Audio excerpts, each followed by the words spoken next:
Hi there, friend. Picture this. Someone takes a chainsaw, tears your dick off with it, and then locks it away in some hidden place, laughing at your attempts to get it back. Shame, rage, and frustration eat away at you from the inside, picking apart your mind as your body grows weaker and becomes a mockery of the sexual Superman you once were. Unable to please your partner, she turns on you as well. Starts with a brief look of pity across her delicate features, which eventually become a sneer of condescending disgust for the emasculated wretch who can no longer give her the massive, pulsating erection she once begged to have inside of her. You've lost control, and everything is falling apart.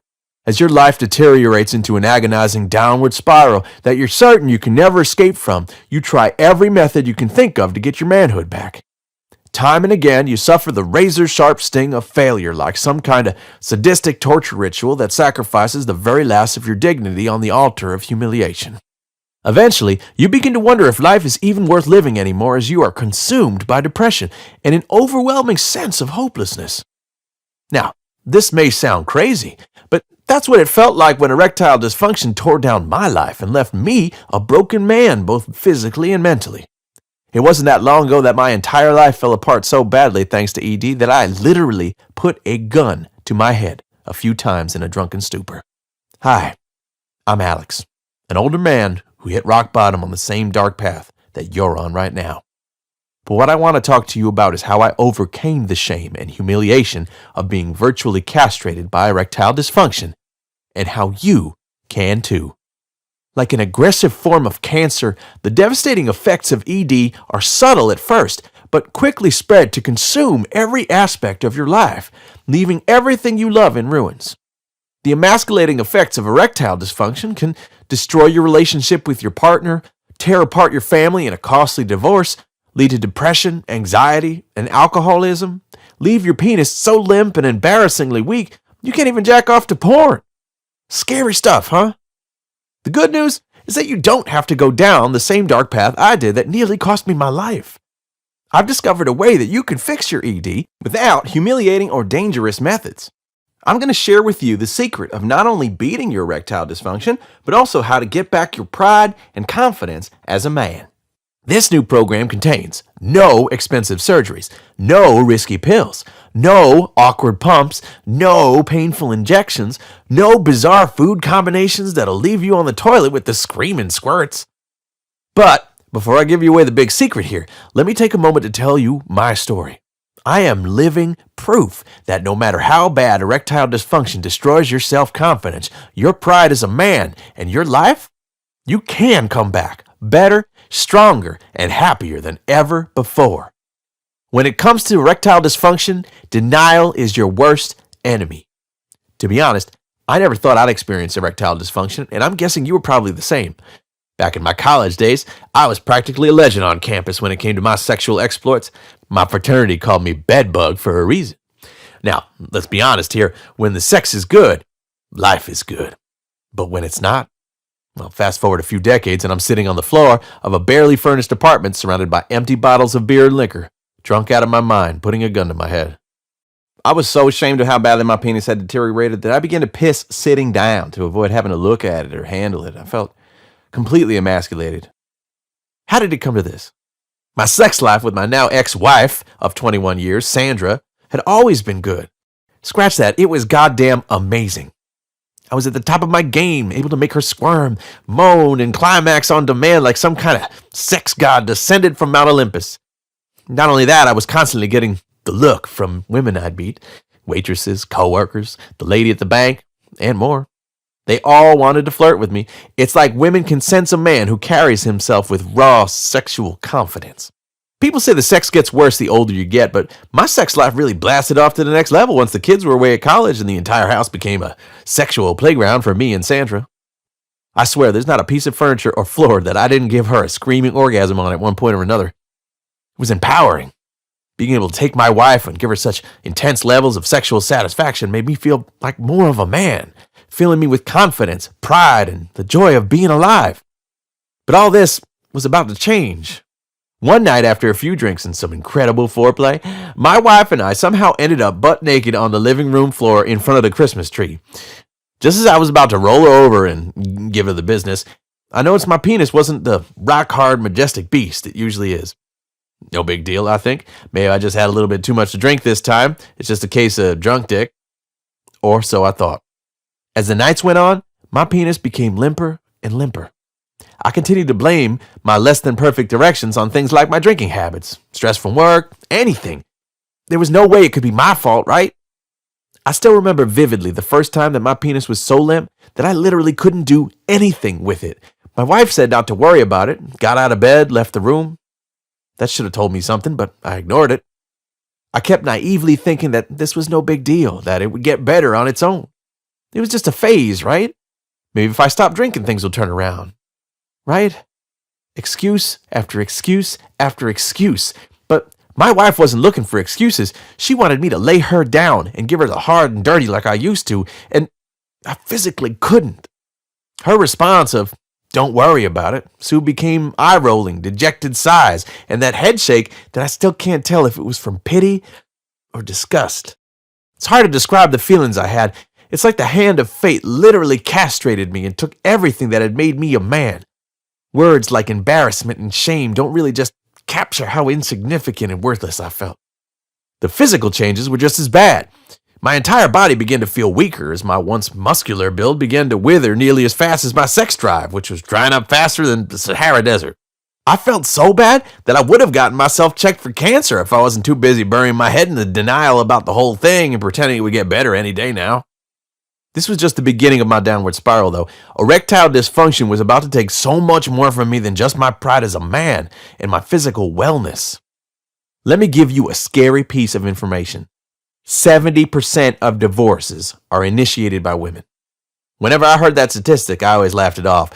I was good looking, in shape, made plenty of money. I was a sexual powerhouse in the bedroom. My wife and I loved each other, and we were happy. But you see, what's hard for us guys to understand is the fact that a woman needs sex just as much as we do. They just approach it a little differently because they don't want to come across looking like a total whore. Now, imagine being married to a woman that you can never have sex with, no matter how hot she is, how successful, how loving. The relationship just won't work. You can only give your little soldier a dishonorable discharge so many times by yourself before you realize that you need the true physical intimacy of being with another person. Physical intimacy is the glue that holds a relationship together. It's how we're genetically programmed. And here's something else to consider. It isn't unheard of for a woman to leave her man due to him having a lack of sex drive. This isn't just because your partner desires physical intimacy to satisfy her sexual needs. It's also because your ED is a poor reflection on her as a woman. It's an embarrassment for her to be married to or dating a man who can't get it up for her. Now think about these and put two and two together. You don't have to be Sherlock Holmes to see where this is going. You should also realize that it isn't just the ED that's bringing you down in the eyes of your wife or girlfriend. As you probably know, ED is humiliating. Your self-confidence goes to crap, and with it, your self-esteem. You even begin to find it hard to respect yourself as a man. You're just not the same person anymore, and your woman picks up on this even outside the bedroom. Even just walking down the street or going to work, you start feeling anxious around others, imagining what they'd think and how they'd laugh if they knew you were carrying around a wet noodle that can't please a woman. Speaking of women, they weren't giving me the look and flirting with me anymore either, unless you count the looks of pity I got. It was so humiliating that I'd even avoid eye contact with any woman I came across if possible. It was pathetic. When you have ED, you literally can't look anyone in the eye without worrying about how they'd react if they knew your dark secret. For me personally, I felt like a failure as a man. I didn't even want to look at my wife because it reminded me that I was no longer her Superman in bed. I was even making excuses not to have sex, and it made me feel pathetic. In some cases, I even made the situation worse by taking out my frustration on her passive-aggressively. A snide comment here, a bit of inconsideration there. Things were heading in a bad direction even as my health began to go downhill. At one point, my wife told me to go see a doctor, and I replied by telling her to shut the F up, not realizing the damage I was doing to our relationship.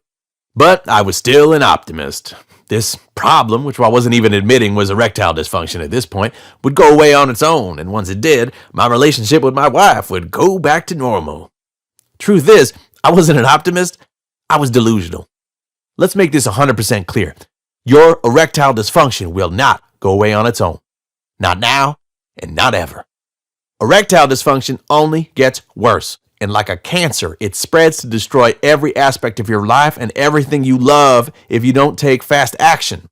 And like cancer, the sooner you begin treating your ED, the easier it is to get rid of.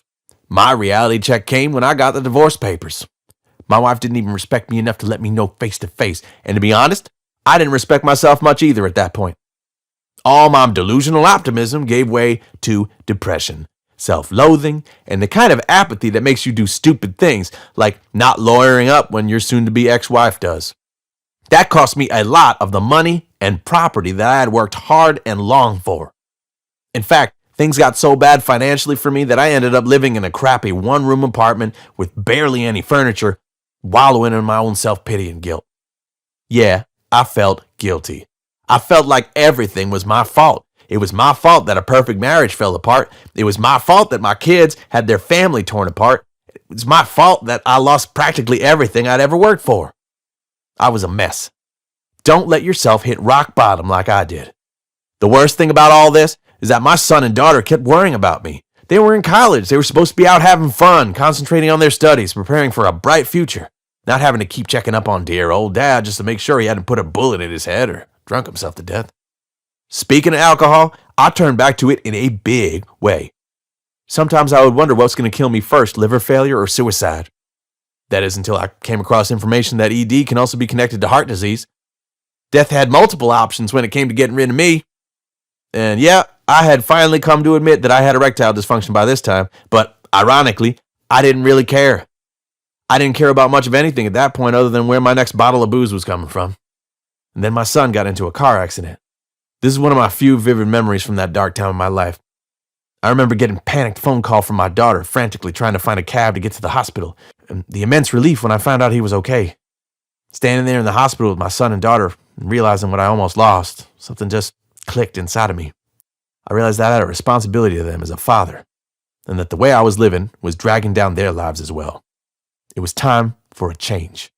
Even so, I knew that my life wasn't going to get anywhere until I took care of the root of my problems, the thing that had caused this mess to begin with, my erectile dysfunction. I was so desperate, I was willing to do anything to beat my ED. I had done a little research on ED online before, but now I was motivated enough to get serious about it. I was going to fix my erectile dysfunction no matter what it took or what I had to do. I owed it to myself, but more importantly, I owed it to my family. I was ready to try anything, and honestly, I pretty much did. I was in depression mode, so I started with the first fix I came across, a penis pump. It was embarrassing, stupid, made me feel like a clown when using it. And of course, didn't fix my ED either. Tossed the pump and moved on. Time to seek professional help. I scraped together what little money I had left, swallowed my shame, and went to a urologist. I could take a little embarrassment if this guy could fix my ED. As I should have expected, I was prescribed Viagra, almost like it was an afterthought. I guess the doc didn't really care as long as he was getting paid. However, there are issues with these kinds of products. You see, you have to take Viagra and other pills around 20 minutes before you get busy with your partner. I don't know about you, but the best sex I've ever had is when it happens spontaneously. Having to plan out exactly when you're going to put your dick in kills the mood, leaves you feeling anxious and stressed. In addition to that problem, these male enhancement pills cost an arm and a leg. Even if I wasn't broke at the time, I'd feel pretty lousy having to pay big money every time I wanted to get intimate with someone. It's almost like having to hire a prostitute. Scariest thing about all this is the fact that Viagra has actually been linked to over 500 deaths. This is because ED is linked to heart disease, like I mentioned earlier. Do I really want to be popping pills that could put me at a greater risk? No way. With all these thoughts rushing through my head, I ended up trashing my Viagra prescription right up on the way to the pharmacy. Turned the car around. There had to be better, safer options. Next, I turned to the cheap $17 ebooks that promised to fix my ED by showing me how to mix chocolate and prune juice together or some nonsense. I bought so many ebooks I lost track, and they all offered me the same fluff that didn't work. Yeah, I actually drank the chocolate and prune juice. Ugh. But I was onto something. There was